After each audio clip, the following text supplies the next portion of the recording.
I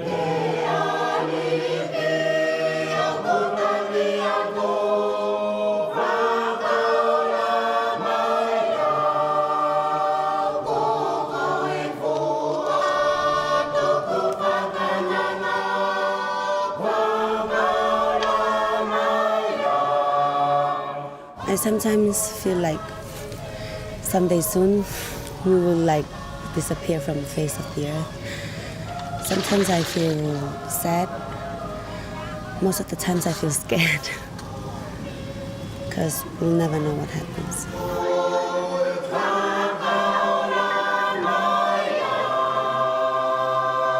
There was a book that I read about sea level rise, and it told me that small islands are not sinking, they're shrinking by coastal erosion. So maybe that's my thought about what my elders told me. But the islands are not sinking, they're just shrinking.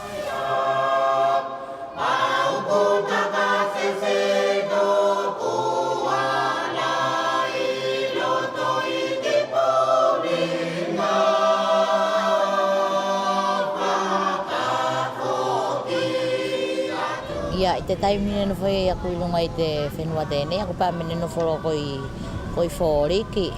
I have lived on the island ever since I was 3 years old. Up until now, I've seen a lot of changes in the weather, in terms of strong winds. The whole day can be a fine, clear day. Then all of a sudden, strong winds hit the island. Then you'll see people will start preparing their families. At other times, the Met observer will inform us that something is about to happen. But when we look at the sea looks calm, and we don't even see a single wave. There are also many other changes in the weather. Sometimes when it gets cold, it's really cold, and when it's hot, it gets really hot.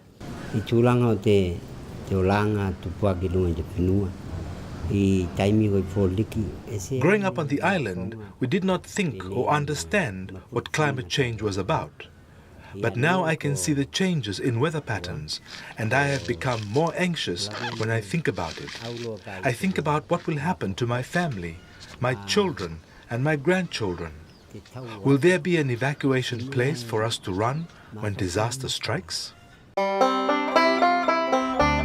Situated west of Australia and north of Fiji is Tuvalu, one of the smallest and most remote countries in the world, with a total land area of 25.9 square kilometers and a population of less than 12,000 people. As a small island developing state and one of the most vulnerable countries in the world, Tuvalu is experiencing the impacts of climate change, with projected sea level rise, increase in the severity of cyclones and ocean temperatures, compounded by ocean acidification. The Tuvalu government understands the development challenges related to climate change and the urgency of implementing adaptation methods. Therefore, it has made a commitment that climate change efforts are undertaken at the national and community level. Out of this commitment, the National Adaptation Program of Action, or NAPA, as it is commonly referred to, was conceived. And we are very appreciative of the launching, or rather the installation of that particular activity under NAPA 2. And of course, it is to help people adapt to the impacts of climate change, sea level rise, which are already felt severely by the people of Tuvalu. But if you consider Tuvalu, like other small islands, as isolated, fragmented, and with big oceans in between the islands, communications is extremely important, is critical. I believe that this project is special to UNDP, firstly because the way it was designed and the way it was implemented was really done not by coming in and doing it for people, but there was tremendous consultations with people. There was a lot of analysis that was done in terms of what solutions would work and would be sustainable, and it really built that ownership throughout.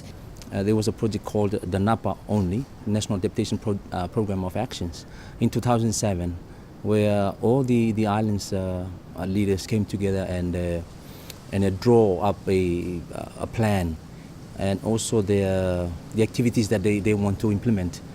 And they came up with 7 of the projects that they want to implement in Tuvalu. So NAPA 1 took care of the coastal protection, the water security, and the food security. And then NAPA 2 came in and took care of the marine-based livelihoods, the disaster preparedness, the strengthening of the island kaupules, and also the integrating of climate risks into island strategic plans. So that's where the NAPA 2 came in and started to implement those activities in Tuvalu. The second component on disaster risk preparedness focuses on improving the early warning systems for people on the outer islands by strengthening reliable communication systems. To carry out the installation of the system, specialized skills and technical expertise is required. Colin Schulz is a telecommunications engineer and a person highly regarded and respected in the Pacific region, having worked in a number of Pacific countries, as well as with the United States Weather Service. And there's one fuse for the light comes out, I think. Because of his vast experience and knowledge in telecommunications and meteorology, he was recruited as a project engineer and consultant for the NAPA 2 project. When we looked at the needs in Tuvalu, we saw that communication was a very important part, especially 24-hour, urgent, fully available communications for reaching the last kilometre, reaching the last island, reaching the last mile. For the islanders, having this improved communication system is not only a great improvement, but also provides a sense of security, especially in times of impending disaster. Personally, I want the whole island to have the same level of understanding on disaster awareness. It's also important for children to be aware. When a warning is sent to the island of an impending disaster, as a mother, I will start preparing the family, and the children will also know what to do if they're not at the house or their parents are not there. However, my only request is that all visiting departments should spend more time raising awareness on the island so that the whole island will have the same level of understanding. Now that you have installed this equipment, it is very good for those of us who live some distance away, because now we are able to receive warnings together with the whole island in a timely manner. Compared to the past, we usually receive the warning from the kaupule's truck that comes and announces the impending disaster. Now with this early warning system, we are able to receive the warning as one, especially in times of disaster.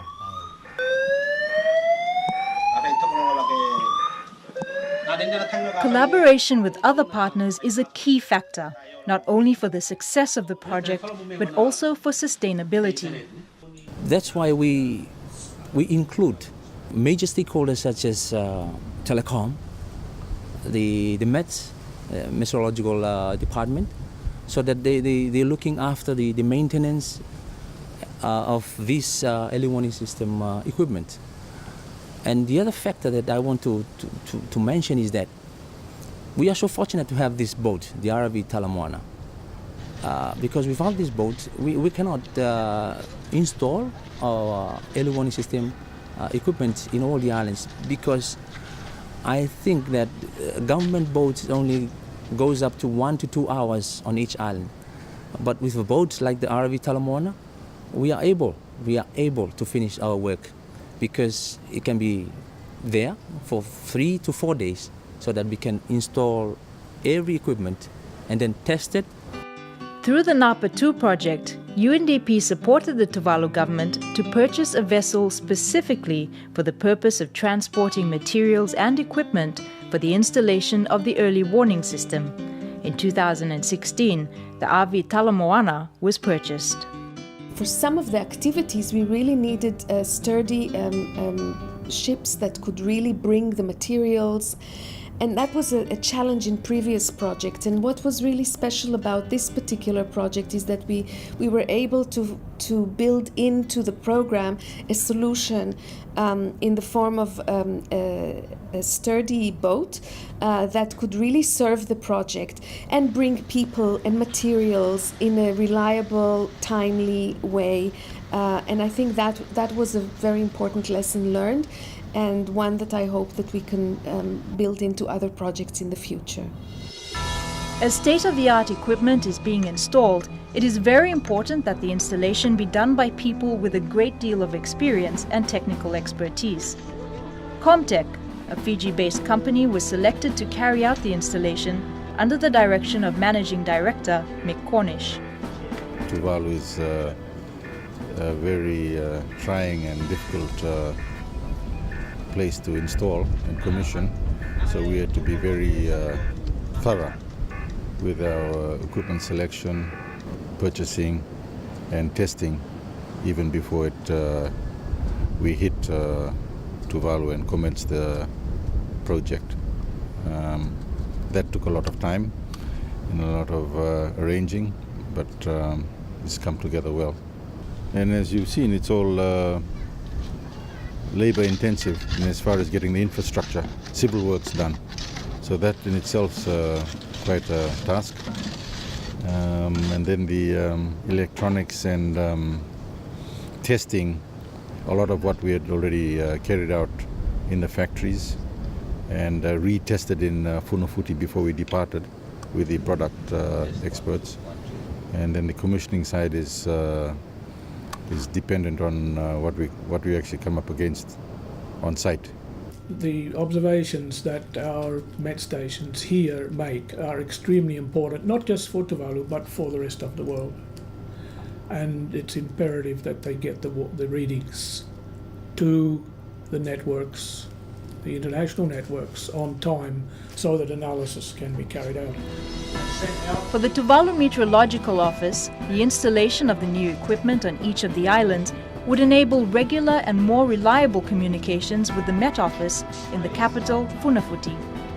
Until now, we sort of come up with a more reliable technology that can communicate and sustain that between the outer island and the Met Office.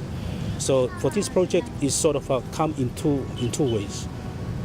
One is for the delivery of the early warning system, and the other part is to have on a daily basis the weather information, and also can be used as part of if there is communication issue on each island. When we started on the Tuvalu project, we realized that a lot of the islands didn't have 24-hour contact. They didn't have a system of getting warnings in that was reliable. So I realized very quickly, and together with our colleagues on the project, that we needed a proper alarm system. And so that's what we've done. And it's interesting to note that Tuvalu is the first country that we're actually got a fully blown alarm system with sirens and things like that. Technology now, you can sort of do a lot of things to the HF radio using the frequency, run it, radio internet. So now, like during daytime, that's the suitable frequency, and we can relay the message either through voice, either through email or chat, or through attachment. It must be available to the community. So we wanted to put it somewhere where it was available 24 hours, that if there is a warning sent, then somebody can attend to it, see what the warning's all about, and then contact somebody to say what's going on or what do we need to do. When there's a tsunami warning, then they can just access to that cherry beetle or HF radio if all communications are down. The good thing about cherry beetle and HF is that they are powered from solar. So still they are running if there's a problem with electricity. So that's a good thing. With the Chatty Beetle installed, the Tuvalu Met Office now has an up-to-date state-of-the-art system that can communicate weather readings and weather information quickly and reliably. The Chatty Beetle uses text messages to communicate between the outer islands and Funafuti. The training is a very, very important part of the project. unless people know how to use it effectively, how to use it so that it's going to be sustainable, it's a waste of time. And that's a very important part. As you've seen, we have commenced our installations, and a very big part of that is the training part of it. We have a technician from Telecom and a technician from the Met Office accompanying us, whom we do hands-on training, because they're supposed to come with some level of expertise or experience too. And apart from that, we have to train the operators. That's been a challenge, because they come to us at different levels of experience and expertise, so we just have to do a lot of hands-on repetitive training so they can get it right when most needed. Integral to this component of NAPA 2 was the issuing of solar-powered radios to each household as another adaptation method. For the islanders, this was a great relief, as they no longer needed to rely on batteries or electricity to power their radios. It was very clear to us that the broadcasting service here from the National Broadcasting Station is a very important part of getting messages out, getting educational material, getting awareness out to our islands. But we also found that a lot of places didn't have decent radio receivers. And so one of the very early initiatives was to put on our shopping list new radio receivers for each of the outer islands. And we decided that one radio per household would be a very good way of helping. I'm very thankful for the radio and the reason that we are receiving them. Radios are very important to a family and also other families on the island. Given that the radios also come with a light, so when the disaster strikes and the power goes off, there's some help from the light of the radio, plus the announcements on radio and especially weather forecasts. I'm very thankful that the whole island has received radios. Throughout the course of the installation of the early warning system, the NAPA 2 project teamed up with the Disaster Coordination Unit, the Met Office and the Tuvalu Red Cross to conduct Vulnerability and Capacity Assessment (VCA) in order to develop disaster plans for each island. Because we work with communities and we have developed disaster plans for these communities before, which is why NAPA 2 invited us to be part of the team that was developing the island disaster plans one step higher. And we were quite happy to be invited to be part of the team, because usually Tuvalu Red Cross tends to focus more on individual communities, and now we have the opportunity to work with the island communities as a whole. There was also training on disaster risk preparedness to create greater awareness on issues around climate change and weather-related subjects such as wind speeds and what to look out for during cyclone warning announcements over the radio.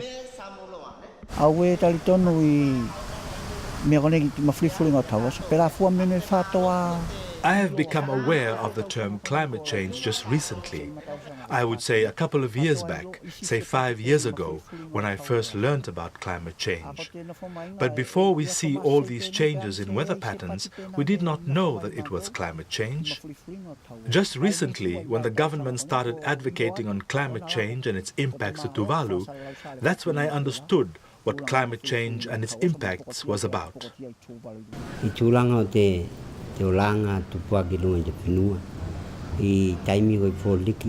Due to your arrival on the island, we have become aware of the reason of your visit.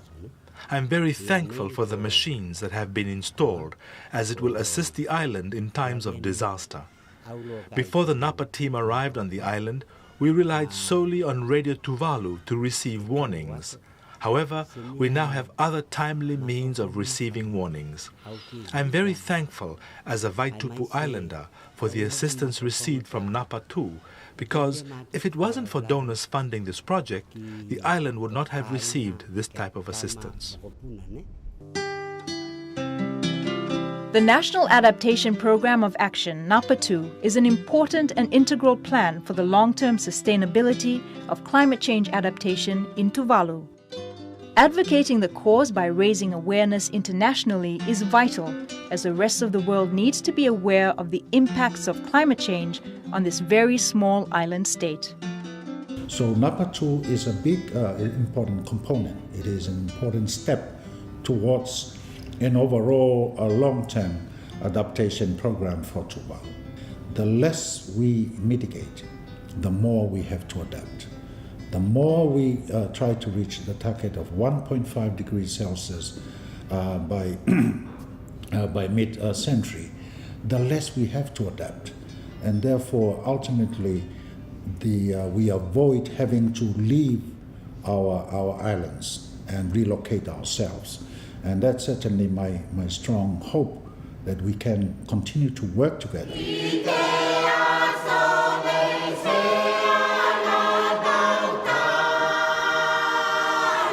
There is now a great deal of awareness of climate change in Tuvalu, and while the country and her people are adapting to the changes, their traditional culture and way of living continue. While the future may appear bleak and uncertain, there is still hope.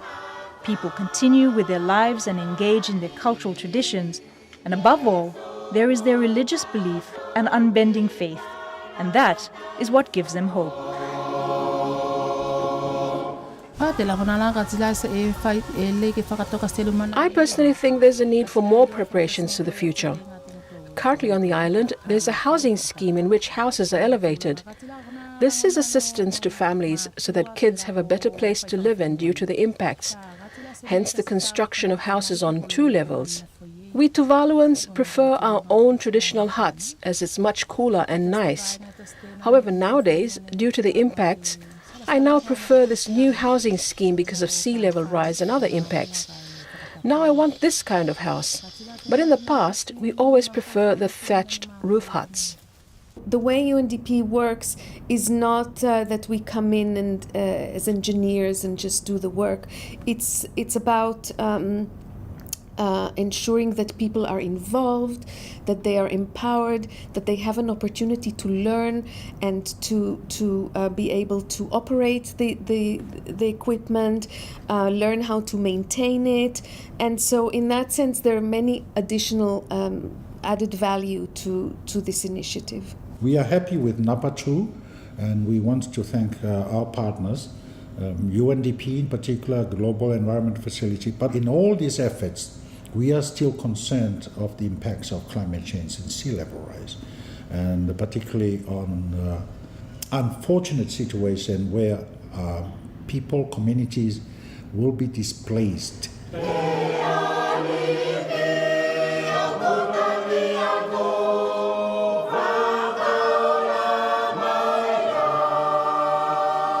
Tuvaluans should now react to carve our future, so we don't have to abandon our small and beautiful island. To all Tuvaluans people, that no matter what happens in the future,